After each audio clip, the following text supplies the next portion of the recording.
So intra-aortic balloon pump is a circulatory assist device which supports the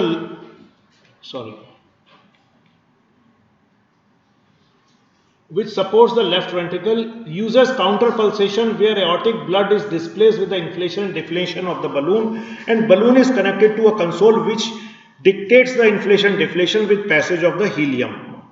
Beneficial effects are increased coronary artery perfusion, increases myocardial oxygen supply, decreases myocardial work by reducing afterload, decreases myocardial oxygen demand, increases blood pressure and decreases pulmonary artery pressure. Classical indication, why I am saying classical, because in majority of the books you will find these indications, but believe me, these indications are not absolute indication.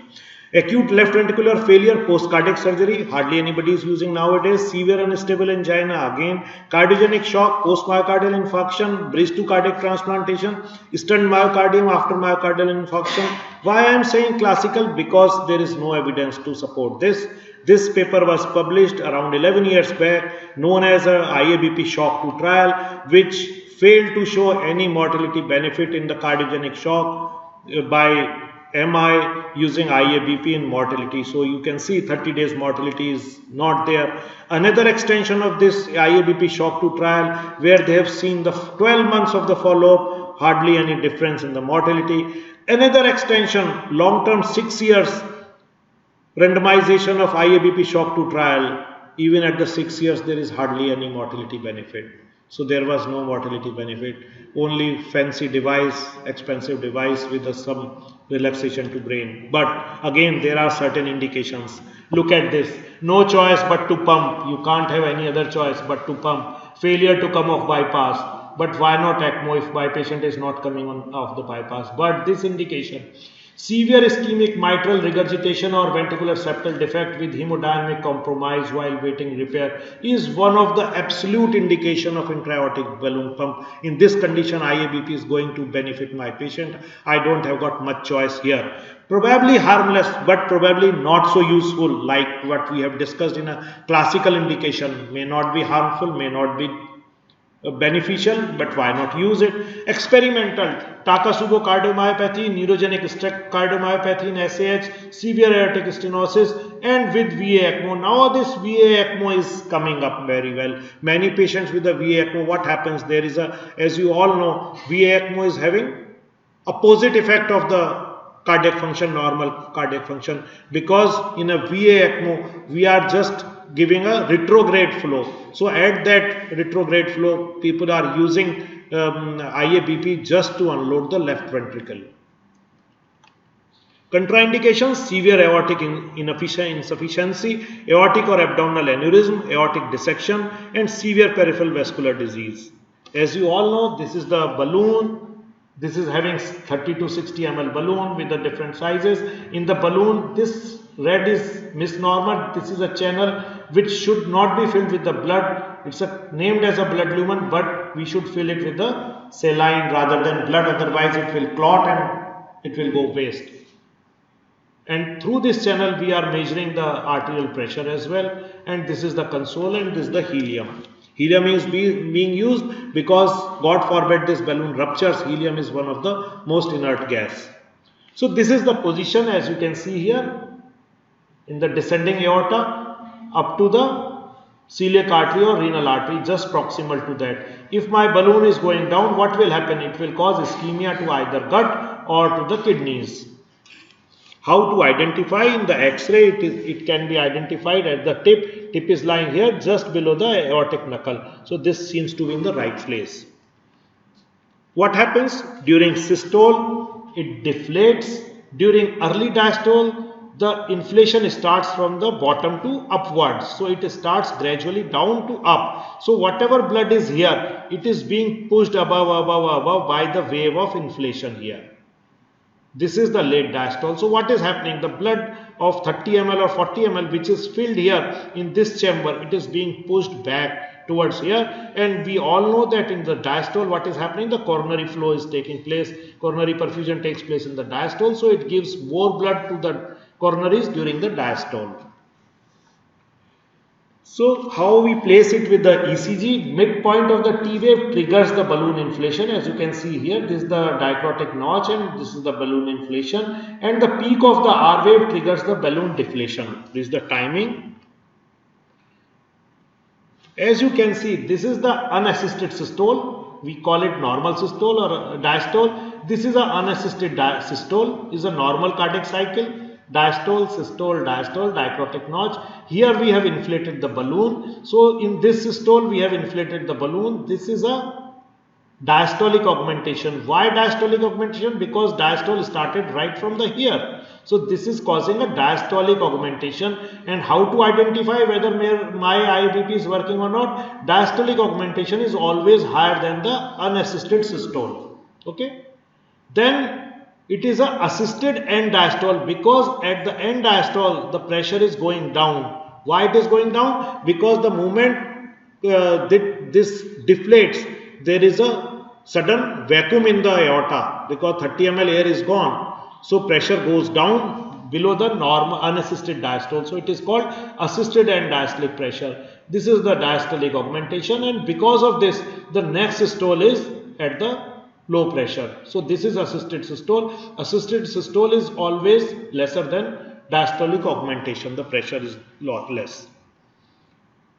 So what is happening? Rapid rise in aortic pressure as balloon inflates, blood pushes into coronary arteries. Elastic energy of the expanding balloon is stored in the aortic valve as well. This is happening here. Rapid drop in the aortic pressure as the energy stored in the elastic tissue of the aortic valve is converted into kinetic energy of the blood flow. So aorta is little bit distending, suddenly it is deflating. That energy is also pushing the blood to the distal end. And this aortic pressure plateaus as the elastic recoil energy of the aortic valve is expanded. So that's how it looks like. And this causes improve in the coronary blood flow. We all know this.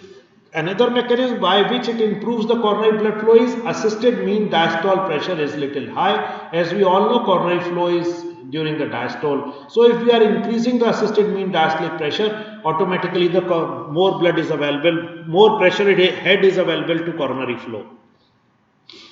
It decreases the myocardial oxygen consumption because as assisted end diastolic pressure is low. So what is happening? This decrease in the aortic pressure means the left ventricle needs to generate less pressure to open the aortic valve. So after load is reduced. How the aortic valve is opening? When the pressure of the inside the LV is greater than the diastolic pressure of the aorta, that time aortic valve opens. So if diastolic pressure of aorta is going down, then the left ventricle has to generate less pressure to open the aortic valve. That's how it decreases the myocardial oxygen consumption. Just remember the isovolumetric phase. What is the isovolumetric? If you remember cardiac cycle, which was taught long back, isovolumetric phase is where both the mitral valve and aortic valve are closed. So it's as you seen the runner, before running he just makes a little warm up. It is like that. Left ventricle is gradually increasing its pressure with both the valves are closed. So without change in the volume, pressure is changing. And how much pressure is changing? Pressure from the RA, the end diastolic pressure, to the systolic pressure. Only then it can push the blood forward. So what happens? Here what is happening? This is the period of isovolumetric contraction. And as we have decreased the end diastolic pressure or aortic end diastolic pressure is gone down, the aortic valve is opening early. So this isovolumetric contraction period has shortened. Left ventricle has to do less work. That's how myocardial consumption of left ventricle is going down here. Another phenomena is there, decreased mean ventricular ejection pressure and decreased aortic and diastolic pressure. These both two combines to decrease the myocardial oxygen consumption, of course. What is happening if it is early inflammation? How to identify the early inflammation? As you can see here, dicrotic notch is here and it is inflating somewhere here. So it is inflating early.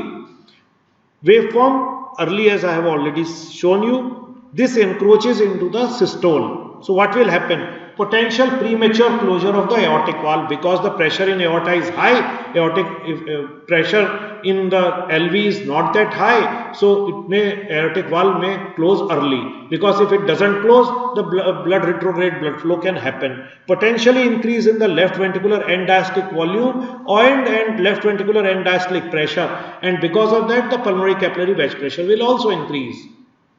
Increased left ventricular wall stress due to afterload, simple thing. Aortic regurgitation can take place. Increased oxygen consumption will happen, oxygen demand will happen. Decreased LV oxygen supply will happen because diastolic perfusion will hamper, and decreased cardiac output due to decreased stroke volume. So it is a disastrous.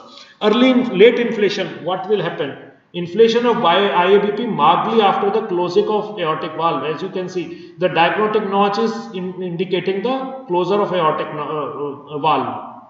So this already closed, but it is inflating here. So what will happen? This is how we identify the graph. What will happen? Inflation of Iabp after the dichrotic notch. Absence of V-shaped suboptimal diastolic augmentation will be there. Physiological effect, suboptimal coronary artery perfusion will be there. Early deflation, what will happen? Premature deflation during diastolic phase. Look at here. What will happen? Deflation of Iabp is seen as a sharp drop following diastolic augmentation. Suboptimal diastolic augmentation will be there. Assisted aortic diastolic pressure may be equal or less than the unassisted aortic diastolic pressure, and assisted systolic pressure may raise. As you can see here, the assisted diastolic pressure is somewhere here, but it is not here. And you can see this is an early balloon deflation here. So, suboptimal coronary perfusion, potential for retrograde coronary and carotid blood flow. Why retrograde? Because now that it has deflated early, so there is a vacuum has created, so blood can come in the diastolic phase in a retrograde manner. Angina may occur as a result of retrograde coronary blood flow. Suboptimal afterload reduction, increased oxygen demand will be there. Late deflation, what will happen? Assisted aortic end diastolic pressure may be equal to the unassisted aortic end diastolic pressure. Rate of rise of assisted systole will be prolonged. Diastolic augmentation may appear widened. Physiological effect includes afterload reduction is essentially absent. Increased oxygen consumption due to the left ventricular ejection against a greater resistance, and a prolonged isovolumetric contraction phase will be there. Iabp may impede the left ventricular ejection and increase the afterload. Complications of Iabp can cause limb ischemia, bleeding from the site or internal bleeding, infection, sepsis, aortic dissection, false aneurysm, inappropriate timing causing increase in the afterload and stress of the left ventricle, pump failure, balloon catheter rupture and gas loss. So this is it.